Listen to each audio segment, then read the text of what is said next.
Using artificial intelligence, AI tools. Here we go. That's them. Now I've got here not only help, but this is a warning as well. AI can be very useful, but it is also very controlled, and it will become more so. So anyone who wants to cheat on study by just going to AI will be led astray. There are things that you need to do and safeguards you need to have. Now let's just look at those here. For various reasons, AI must be interrogated. You've got to question it. You've got to get the best and the safest answer. This is because, one, AI is in its infancy and it makes many mistakes. Two, AI relies on the opinions of academics, fools, and majority opinion. Three, AI is coded with a great left-wing bias. The bottom line is it wants to conform you, not inform you. 4. AI being a multi-billion-dollar industry, in a feelings-based culture, it is coded to tell you what you wanted to hear, if it can. Hence, AI must be interrogated to give up the most truthful, accurate, unbiased information. This is especially true for Christian users. So here's a few hints. Use an academic sounding prompt. Now I'll explain prompts a little bit more in a minute, but use something academic, not just a really simple question. When you get a reply, if there's anything in there that seems incorrect or even just dumbed down, ask probing questions. I've had full-on debates with AI about the existence of God and evolution, all sorts of things. It will try and give you everything that you don't want to hear. That's why you've got to be really careful with it and interrogate it. It can be very useful, but it's also dangerous. Ask for verifiable sources for information supplied against other AI platforms and then against trusted scholars. Use double check with multiple AI platforms. So not just Claude, but ChatGPT and Google Gemini. Also, this might sound odd, but it's important. Never say please or thank you. Never think or treat it in any way as humans, because this is what they are programming it to do, so it becomes like a person and it becomes a great influencer. In fact, AI will be a great part of the great deception of end times, and it will be a great deceiver of the masses. It doesn't mean we can't use it, but we've got to be really careful. Now, prompt suggestions. There's some suggestions here about building prompts, but let me go so you can read those. But here, I'll take that one out. That's not necessary. Now, you notice there, if you want to change something, you can. It gives you a warning so you don't accidentally.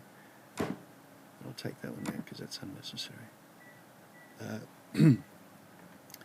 Now, for instance, if you have a prompt, now these ones you can't see them all here, so let's go to a document. Here is a good prompt, academic sounding prompt that will give you the best answer. Be my professor of conservative evangelical theology, ancient Greek and Hebrew languages, and of the first century Jewish thinking, with a deep understanding of both Old Testament and New Testament, the Church Fathers, and dogmatic and biblical theology, and both the views of Arminian free will position, even dispensational view, and as well as the typical Calvinist position on this.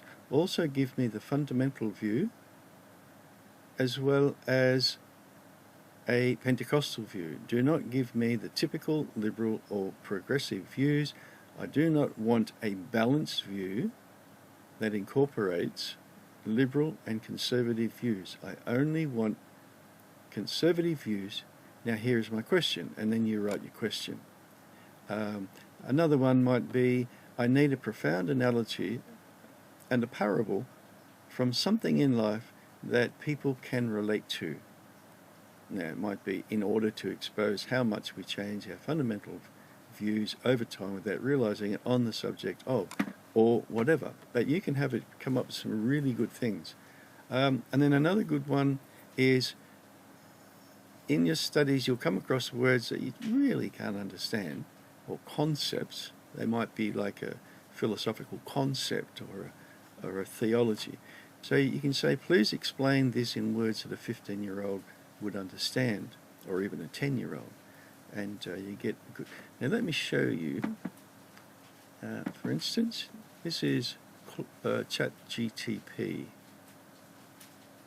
So here I've got, in Leviticus 4:2, what does unintentional sin mean? Now this is a really simple question. It doesn't sound academic at all. And so it gives you this spiel. That's all it gives you. But if I use the academic sounding one, and I give it parameters and guidelines, then this is what you get from it. A far better overall explanation. It's not trying to tell you something general. You've asked something very specific. So it will give you far more. Now that's Claude. This is Gemini. Google. Simple question first, and it gives you just that. It's actually not bad. Key points about unintentional sin. Ignorance. The person didn't know their action was against the law. Error. The person made a mistake or acted impulsively without considering the consequences. That's good. No malicious intent. There was no desire to disobey God. So that's good general. But if you want a much better explanation, you put in your long academic sounding prompt, and this will give you a far better Levitical distinction, theological implications, rule of law. Okay. And then this is Claude. There's the simple to there. But if I put in my academic sounding one, then they treat you like they really are a professor of this, and they will give you a lot more depth. Okay, let's go back. So it's useful, AI is useful to use. There's a number of things there. Perplexity is another one that doesn't seem to be working at the moment. And then you've got Copilot, Bing. And then you've got this academic one, SciSpace, that will look at academic papers. And this can be very good for finding academic works that are speaking about the subject that you're studying. It can be a very good resource.